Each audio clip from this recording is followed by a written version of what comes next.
what's more important, a few crazed Islamists or the fall of the Berlin Wall?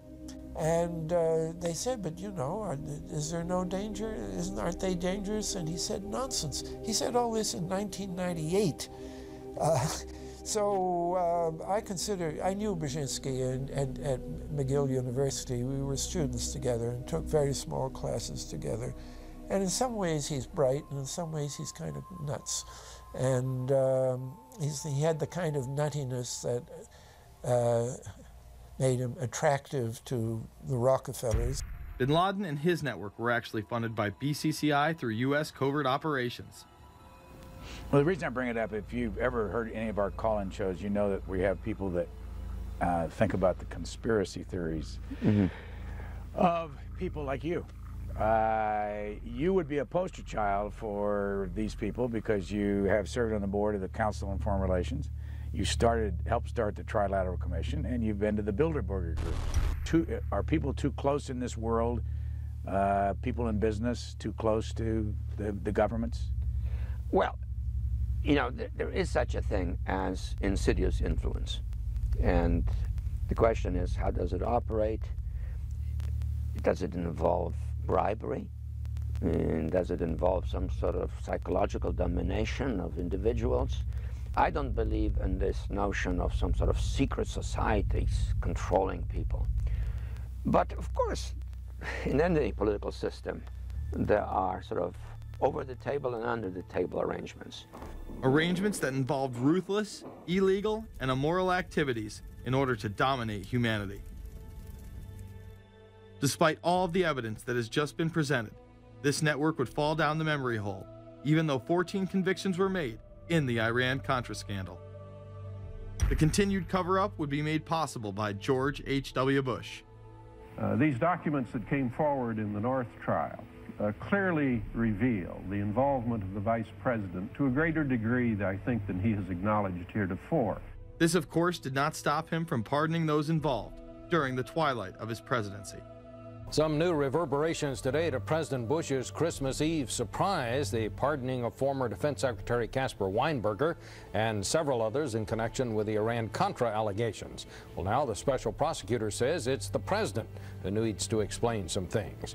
The real issue is why the notes weren't produced 5 years ago when the congressional investigation and the independent counsel's investigation had requested them. Because high-level political officials scrambled to limit the investigation and establish plausible deniability for the upper echelons of the network, including Bush himself.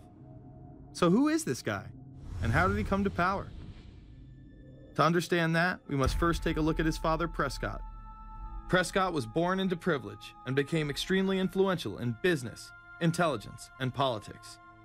He helped establish the CIA out of the Army's Office of Strategic Services with the Dulles brothers, and served as a senator in the state of Connecticut. However, during his time serving as one of the directors of Union Banking Corporation, he was doing business with Nazis.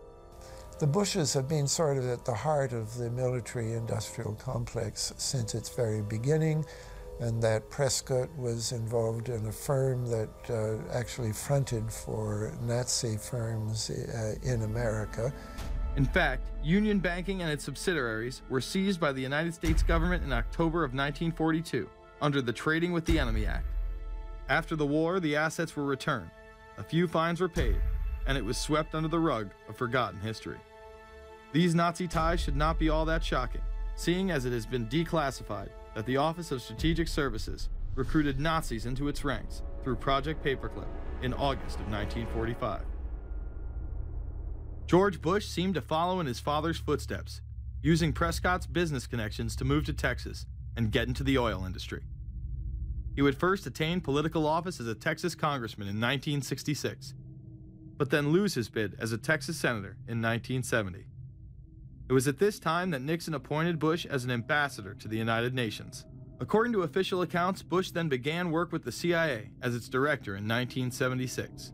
Evidence suggests that Mr. Bush and the CIA actually had a much longer-standing relationship. There are indications that he had relations to the CIA before. There's a very strange memo, and the names are George Bush. And when this was published, there was a lot of fuzzing of the issues, but given George H.W. Bush's strong connections with the Cuban community, I think there is a good chance that it was that the George Bush we know, so that he did have a CIA connection. Bush left the CIA just under a year after his appointment. He is credited with restoring the agency's morale, as its image was being shattered by the Church Committee's revelations of the CIA's unauthorized activities involving assassinations and corruption. In reality, Bush was responsible for denying the Church Committee many of the documents it requested and making it impossible for them to do a thorough investigation. After his time as CIA director, he devoted himself to becoming the next president of the United States. Many people within his own party did not like his globalist ties. Along the campaign trail, Bush continually had to explain his association with the group. So, you know, J.R. Ewing in the show Dallas? J.R. is a member of the Trilateral Commission, I think. It's got to be because it's so bad. Let me tell you something. I used to be a member of it.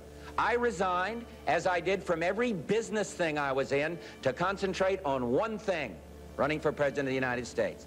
Ronald Reagan initially had no interest in having Bush as his running mate. Even then presidential candidate Ronald Reagan had questions. I would suggest that maybe Mr. Bush would clear the air if he'd tell us why he resigned. Reagan's backers then forced him to choose their intelligence frontman, George H.W. Bush, as his vice president.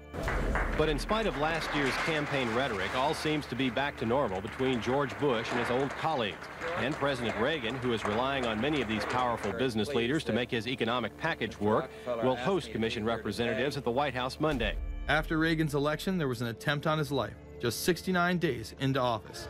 Astoundingly, Bush would again be connected. So just who is John Hinckley, Jr.? When he left this neighborhood 8 years ago, he was, by all accounts, well-liked and seemingly normal. This donut shop near the motel was visited by Hinckley, who reportedly waited for a phone call here each day, even though he had a phone in his motel room. The nature of the calls is not known. A touch of irony. The young man walking with the elder Hinckley is 30-year-old Scott Hinckley, John Jr.'s brother. He and Vice President Bush's son, Neil, are friends. They had planned to have dinner together in Denver tonight. The plans have been canceled. We were told Hinckley was a madman acting alone. If that was the case, why was he making phone calls from a payphone down the road instead of his hotel room? Why was the would-be assassin's brother a family friend of the man who stood to gain the presidency? While Reagan led the nation in the public eye, Bush exploited his power through the largely unknown Continuity of Government Directive.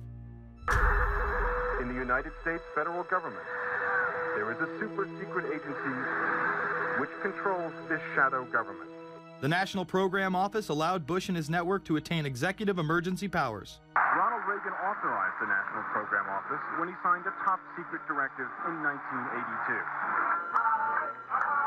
Oliver North was one of the key officers responsible for the program's startup. Under the NPO's direction, 4 agencies were charged with execution of the Doomsday Plan: the CIA, the Departments of State and Defense, and the Federal Emergency Management Agency.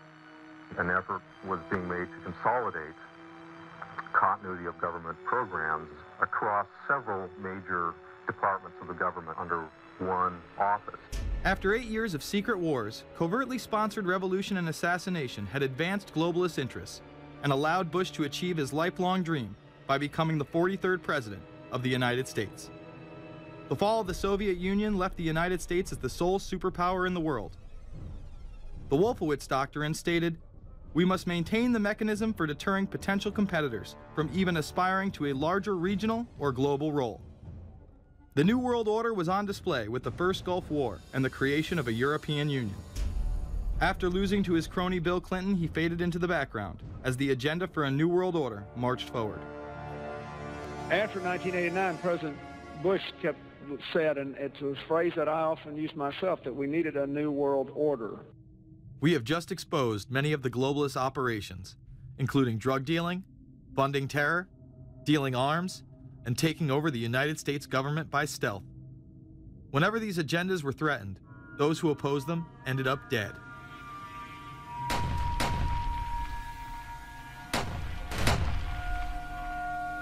We've got some difficult days ahead. But it really doesn't matter with me now, because I've been to the mountaintop.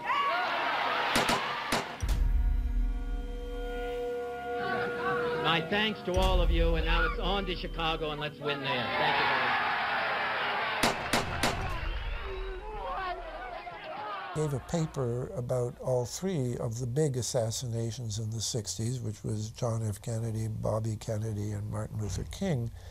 And there are certain common denominators. I call these events deep events. We've become accustomed to the idea that every now and then something is going to happen, and we just know from the beginning we're not going to get to the bottom of it. And the more they happen, the more reconciled we've become to this state of affairs.